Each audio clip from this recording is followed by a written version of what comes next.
കൂട്ടുകാരെ ഞാൻ വന്നു ട്ടോ. എന്റെ ബർത്ത്ഡേ വ്ലോഗാണ്. നല്ല നോക്കിരാട്ടി പൊളിയാണോ? നിങ്ങൾക്ക് ഇഷ്ടപ്പെട്ടോ? വൈകുന്നേരം ഞങ്ങളൊരു കേക്കൊക്കെ മുറിക്കാൻ പ്ലാൻ ചെയ്തു കേട്ടോ. അതിൻ്റെ ഒരുക്കങ്ങളാണ് കാണുന്നത്. ചുറ്റും കേക്കിൻ്റെ മുമ്പിലൊക്കെ ഒന്ന് നിന്ന് നോക്കുക കേട്ടോ. എല്ലാവരും ഉണ്ടായിരുന്നു. എല്ലാവരും എന്ന് പറഞ്ഞാൽ നമ്മൾ കുടുംബക്കാരും കുറച്ച് ഫ്രണ്ട്സും മാത്രം കേട്ടോ. കേക്ക് മുറിക്കാൻ നേരത്തെ ആദൂട്ടിനെയും കൊണ്ട് നിർത്തിയായിരുന്നു കേട്ടോ. ആദൂട്ട മുറിക്കുമ്പോഴേക്ക് കേക്കൊക്കെ ഒന്ന് വാരിയെടുക്കാനൊക്കെ നോക്കിയേ. അങ്ങനെ കിച്ചുമോൻ കേക്കൊക്കെ മുറിച്ച് ആദൂട്ടനൊപ്പം അതൊക്കെ മേത്തൊക്കെ തേക്ക്. അങ്ങനെ കിച്ചുമോന് കേക്കൊക്കെ കൊടുത്തു കേട്ടോ. ആദൂട്ടനും കൊടുത്തു. ഇന്ന് എൻ്റെ അമ്മേൻ്റെയും കൂടെ ബർത്ത്ഡേ ആണ്. അപ്പോൾ രണ്ടുപേരും കൂടെ കേക്കൊക്കെ മുറിച്ച് അടിപൊളിയായിട്ട് ആഘോഷിച്ചു കേട്ടോ. മക്കൾക്ക് എപ്പോഴും ഗിഫ്റ്റുകളോടാണല്ലോ പ്രത്യേക താല്പര്യം ഉണ്ടാവുക. അപ്പോൾ വന്നപ്പോൾ തന്നെ എല്ലാവരോടും ഗിഫ്റ്റ് കൊണ്ടുവന്നില്ലേ എന്ന് ചോദിക്കുന്നുണ്ടായിരുന്നു കേട്ടോ.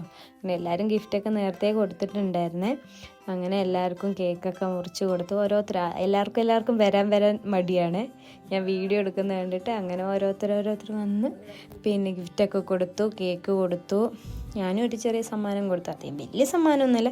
എൻ്റെ സമ്മാനങ്ങൾ ഇപ്പം നമുക്ക് എത്ര വലുതോ ചെറുതോ എന്നല്ലല്ലോ. നമുക്ക് പിള്ളേർക്കൊക്കെ ചെറുത് എന്തൊരു മുട്ടായി കിട്ടിയാലും അതൊരു സന്തോഷം തന്നെയല്ലേ.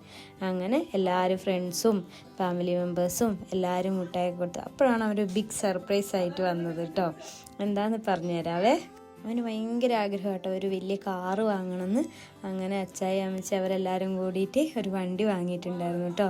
അത് അവന് കാണിച്ചു കൊടുക്കാൻ വേണ്ടി കണ്ണു ഒത്തിയതാണ്.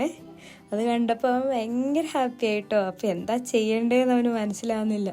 കയറണോ ചിരിക്കുവാണോ അതാ അവൻ്റെ സന്തോഷം നമുക്കതപ്പം മനസ്സിലാവുന്നുണ്ട്. അങ്ങനെ വണ്ടിയിലൊക്കെ കയറി.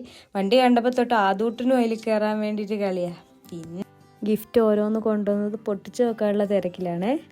പിള്ളേർക്ക് എപ്പോഴും ടോയ്സുകളോടല്ലേ ഒരു പ്രത്യേക താല്പര്യം ഉണ്ടാവുക. അങ്ങനെ കിട്ടിയ ഗിഫ്റ്റുകളൊക്കെ ഒന്ന് ഓപ്പൺ ചെയ്ത് നോക്കി കേട്ടോ. അങ്ങനെ ഞങ്ങൾ ഹാപ്പി, അവനും ഹാപ്പി. ഞങ്ങളെ വീഡിയോസ് ആദ്യമായി കാണുന്നവരുണ്ടെങ്കിൽ ലൈക്കും ഷെയറും സബ്സ്ക്രൈബും ചെയ്യണേ. Tata bye bye.